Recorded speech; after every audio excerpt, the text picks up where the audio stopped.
Rapolas rodo, kad jau važiuojam, tai sveiki. Sveiki. Sveikinti su būsimais žiūrovais. Tai su Mantu startuojam podcastą. Šitam podcast'e kalbėsim apie namus, apie namų statybą, įsirengimą. Yra mintyse papasakot, kokie tie 25 metai statybų sektoriui nusimato. O podcast'ą darom kaip būdą papasakot klientūrai, kad pradėjom po Nagi Baltics greta Nagi ūkvedžio paslaugos daryti ir privačių namų statybos valdymą. Tai gal man tai porą sakinių apie save, aš tada apie save ir tada papasakosim, ką mes čia planuojam pašnekėti šį kartą. Sveiki, esu Mantas, statybos vadovas. Šiuo metu užsiiminėju individualių namų statybų valdymu ir apjungiam pajėgas su Benu užsiimti kartu. Taip, o aš esu Benediktas, vadovauju Nagi Baltics, tai padedam privačių namų savininkam apsieiti savo namus, apsieiti savo aplinką, taip pat įrengiam ir kaip labai gimininga paslauga, kaip man tas sako, pašnekėjom, sakom, kad 25 metai turėtų būti, gal ne covidiniai metai, gal ne po covidiniai metai, kada tenais buvo iššūkis meistrus susirasti. Tai manom, kad rinka grįžta į aktyvumą ir padėsim žmonėms su privačių namų statybom, konkrečiau su privačių namų statybos valdymu. Tai mes šiandien norim papasakot apie savo įžvalgas, tai ką kainuoja 25 metais pasistatyti vidutinį namą. Tai vidutinis namas, kas čia per vidutinis? Tas kotedžiukas? Mes orientuojamės į vidutinį Vilniaus mieste namą, dabar pakalbėsime apie tokius įkainius pradiniam namui, kuris yra apie 130 kvadratų, apie garažą dabar nekalbam, šiek tiek gal pakomentuosim vėliau. Ir toks namas, kuris pradinė kaina galiotų tam, kuriam nėra konstrukcinių, architektūrinių iššūkių, kažkokių išskirtinumų didesnių. Viską galima padaryti. Tik tiek, kad ta kaina jau nebūtų pradinė. Nes, pavyzdžiui, sklypo, pirmas dalykas sklypo kaina. Tai pjaustom. Kaip mes pjaustom, kai organizuojam, tai 6 dalis, sklypas, dėžutė, dalinė apdaila, pilna apdaila, lauko inžinerija ir tada aplinka bent jau minimalė. Tai čia labai detaliai ten apie baseinus nekalbėsim, kalbam apie vidutinį namą, tai mes namo kaštus skaidom į 6 dalis.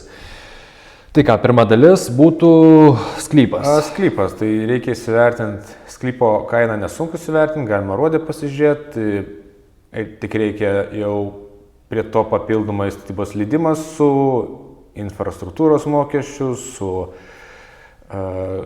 papildomom paslaugom, taip orientacijai, pradiniam žingsniui vertinam 80 000, 75 000, čia toks jau Vilniaus mieste. Taip. Labai individualu. Jo. Čia toks vėl, mes kalbam, jeigu dabar apie konkrečius skaičius kalbam, tokį pradinį, kokybišką, šiuolaikinį namą be išskirtinių sprendimų. Viską galim padaryti, tik reikia suprasti, kad čia prabangus, didžiulės vitrinos ar kažkokie ten reljefai sudėtingi tą skaičių didina. Tai mes dabar orientuojamės kaip žmogų, kuris dar galvoja, nežino, kiek tai iš viso kainuoja, kad maždaug susorientuot ir suprast, kokios jo galimybės ir kokie yra, ir kad galėtų pagal tai norus pasižiūrėti. Taip. Tai už kas čia mūsų rėžis 7,5 ar tai 6,5, ar jeigu lipti viršų, jau virš to vidutinio tenais, ten paieškojęs, tai drąsiai gali ir $500 sumokėti už sklypą. Tai vidutiniam namą statysim ant kažkur 7,5-7 kainos sklypo. Tai sklypą turim, atseikėjam apie 8-5 tūkstančius. Toliau važiuoja dėžutė. Tai kiek dėžutė kainuotų? Šitoj stadijoje sklypo mes jau turim statybos leidimą ir tada pradedam darbus. Tai pirmas etapas yra dėžutė, pamatai, mūras, stovų konstrukcija, fasadas, langai. Tai taip orientacijai, nes šitas etapas svarbu yra bankui, po to gauti paskolą. Taip orientacijai skaičiuojama 1000 eurų kvadratui, čia vėl pasikartosiu, kokybiškas, šiuolaikiškas namas, nes galima, aišku, ir pigiau, bet jau reikia jau tų kompromisų. Jo. Brangiaus laik galima. Tai va, tai dėžutė 1000 eurų kvadratas. 1000 eurų kvadratui, kalbam apie 103 kvadratų, tai 130 tūkstančių, kad būtų stogas virš galvos, langai, apšiltinimas berods į dėžutę. Jo. Taip, tokį namą jau gali žiemai palikti, nes jis yra apsaugtas nuo drėgmės, nuo kritulių ir viduje dar nieko nėra, kaip čia, kas bijotų šalčio. Jį gali palikti tokį, aišku, reikia pravėdinti, bet prižiūrėti šiek tiek, bet jau galima į žiemai palikti, jeigu yra poreikis. Nu, okay.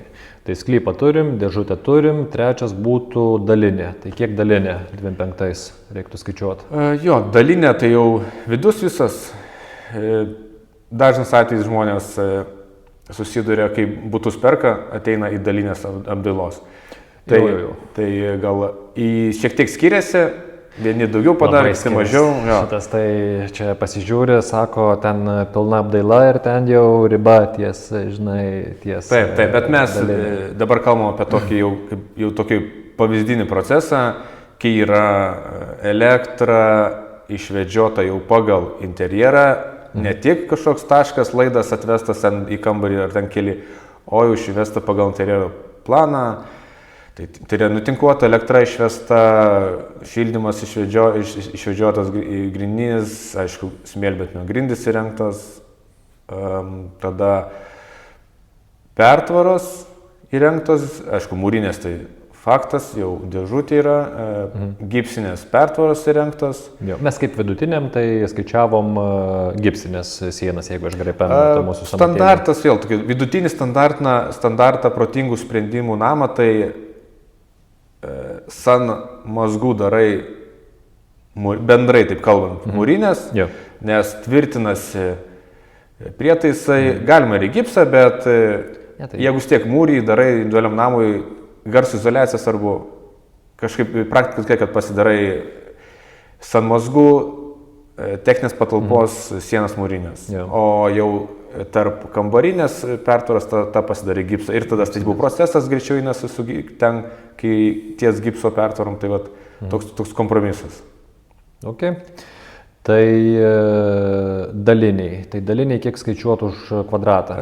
500 eurų kvadratui ir kaip kartau, kad kokybiškai, šiuolaikiškai, be išskirtinių sprendimų, greitai statant. Ok. Jo. Toliau, tai kas toliau eina, kad žiūrovui? Toliau, aišku, jau žmonėm gerai žinoma dalis, pilna apdaila, čia yra apdaila, jau žmonės daug kas, aišku, patys susiorganizuoja, nes jau lengviau suprasti, nes esmė išsirinkti, kad jau ta kokybė susigaudytų medžiagų, jau galima tiek vizualiai tikrinti, ne kaip anksčiau.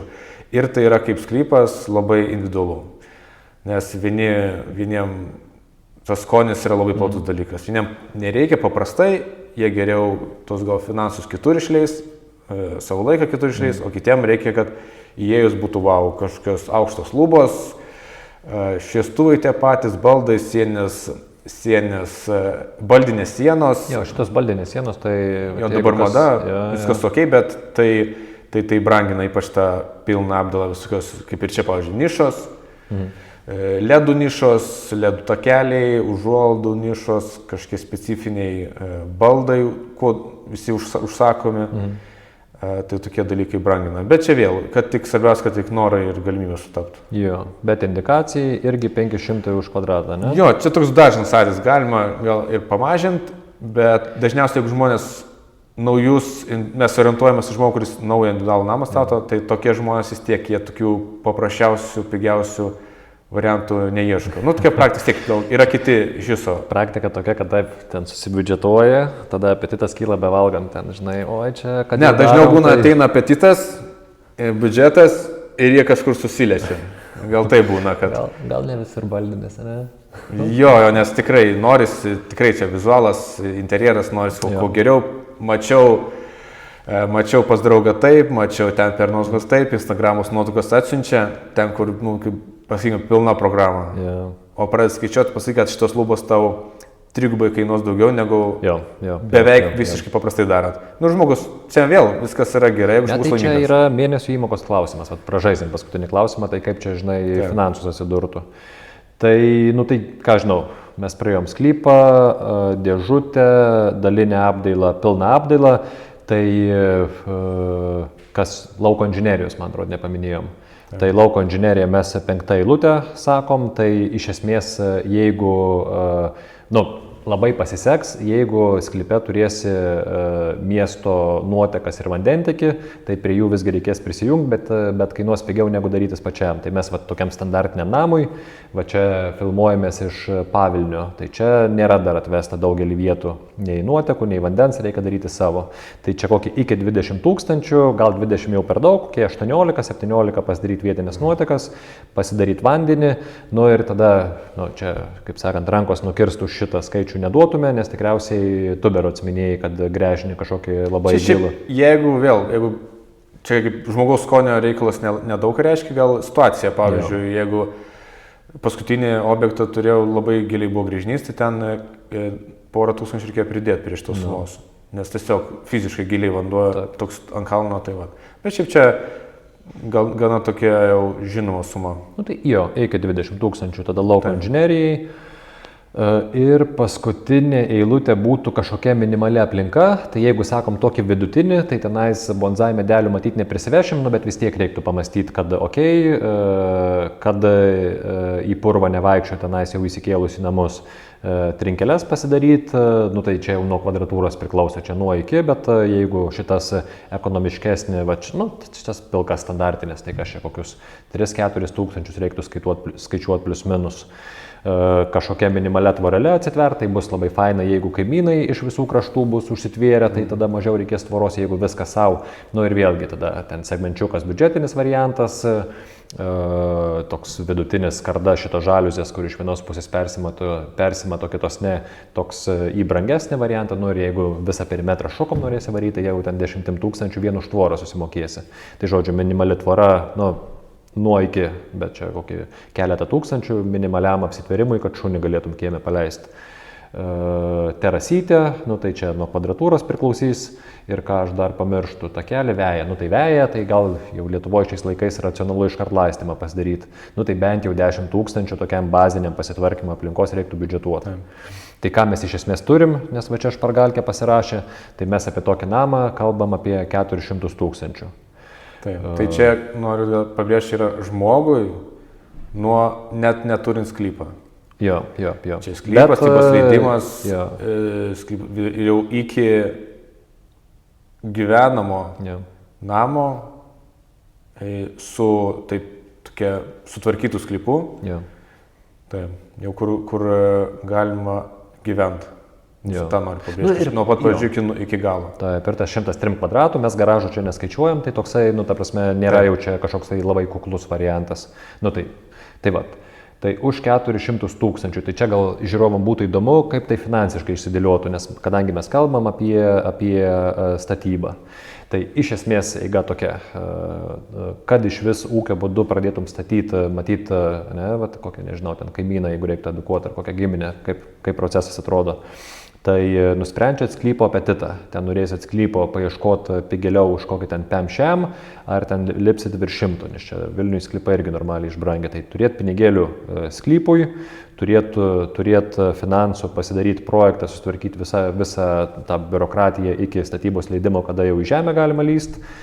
Ir bankas, tai čia diskusijų klausimas, nuo kurio etapo bankas finansuoja, bet jau bankas būna pilnai patenkintas, jeigu yra dėžutė su stogu, dar geriau, jeigu ir langai yra, bet aš tai girdėjęs, kad jeigu ir pamatus pradedi statytis, finansai spaudžia, tai ko ne su pamatais ir nežinau, ten vieną kitą plytą išmūrytą, jau bankas priimtų bent jau pokalbiui. Tai va, tai iš esmės, jeigu mes sakėm, kad sklypas šitam už 400 000 variantui atsieitų kas ten 7585, tada pasikelt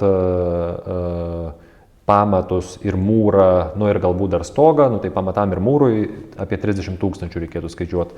Tai va, žiūrovui matyti klausančiam aktualu, kad jeigu tu stataisi ūkio būdu, tau bent jau 100 000 reiktų turėti kišeniai, matyti geras žodis.